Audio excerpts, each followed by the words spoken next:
ಮಹಡಿಯಿಂದ ಬಿದ್ದು ತಲೆಗೆ ತೀವ್ರ ಗಾಯ, ಅಂಗವೈಕಲ್ಯ. ಏಮ್ಸ್ನಲ್ಲಿ 13 ವರ್ಷಗಳಿಂದ ಕೋಮಾದಲ್ಲಿರೋ ಹರೀಶ್ ಚೇತರಿಕೆಯ ಭರವಸೆ ಬಿಟ್ಟ ಪೋಷಕರು ಸುಪ್ರೀಂಗೆ ಮನವಿ.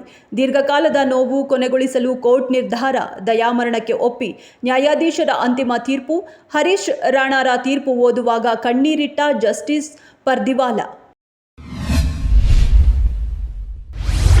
ತಾಯಿಯ ಕೊನೆ ಆಸೆ ಈಡೇರಿಸಿದ ಮಗ. ನನ್ನ ಸಾವಿನ ನಂತರ ನನ್ನ ದೇಹವು ವೈದ್ಯಕೀಯ ವಿದ್ಯಾರ್ಥಿಗಳ ಕಲಿಕೆಗೆ ಬಳಕೆಯಾಗಬೇಕು ಎಂದಿದ್ದ ತಾಯಿ. ಬೈಲಹೊಂಗಲ ನಿವಾಸಿಯಾಗಿದ್ದ 101 ವರ್ಷದ ಶತಾಯುಷಿ ಸುಶೀಲಾದೇವಿ ರಾಮಣ್ಣವರ್. ನನ್ನ ದೇಹವನ್ನೇ ನೀನು ಛೇದಿಸಿ ಪಾಠ ಮಾಡಬೇಕು ಎಂದು ಕೊನೆಯ ಆಸೆ. ಮಗ ಡಾಕ್ಟರ್ ಮಹಾಂತೇಶ್ ಇದೀಗ ಮೊದಲು ಅವರ ಕಣ್ಣುಗಳು ಮತ್ತು ಚರ್ಮವನ್ನು ದಾನ ಮಾಡಿದ್ರು. ಪಾರ್ಥಿವ ಶರೀರವನ್ನು ವೈದ್ಯಕೀಯ ಸಂಶೋಧನೆಗಾಗಿ ಕಾಲೇಜಿಗೆ ಹಸ್ತಾಂತರಿಸಿದ್ರು. ರಾಜ್ಯದಲ್ಲಿ ಉಂಟಾಗಿರೋ ಗ್ಯಾಸ್ ಸಿಲಿಂಡರ್ ಕೊರತೆ ವಿಚಾರ. ಸಿಲಿಂಡರ್ ಬೆಲೆ ಏರಿಕೆ ಮತ್ತು ಪೂರೈಕೆ ವ್ಯತ್ಯಯದ ವಿಚಾರವಾಗಿ ವಾಕ್ಸಮರ. ಕಮರ್ಷಿಯಲ್ ಸಿಲಿಂಡರ್ ಪೂರೈಕೆಯಲ್ಲಿ ವ್ಯತ್ಯಯ ಉಂಟಾಗಿರುವುದು ನಿಜ ಎಂದು ಸ್ಪಷ್ಟನೆ. ಮೋದಿ ಸರ್ಕಾರದ ವಿದೇಶಾಂಗ ನೀತಿಯೇ ಕಾರಣ ಎಂದು ಕೇಂದ್ರದ ವಿರುದ್ಧ ವಾಗ್ದಾಳಿ. ಸದನದಲ್ಲಿ ಗದ್ದಲ.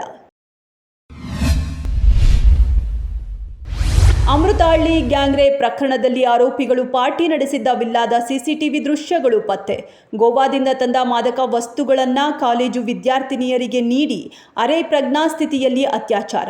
ವಿಲ್ಲಾದಲ್ಲಿ ಎಷ್ಟು ದಿನ ಪಾರ್ಟಿ ನಡೆದಿತ್ತು, ಪಾರ್ಟಿಗೆ ಯಾರ್ಯಾರು ಬಂದಿದ್ರು ಎಂಬ ಬಗ್ಗೆಯೂ ತನಿಖೆ.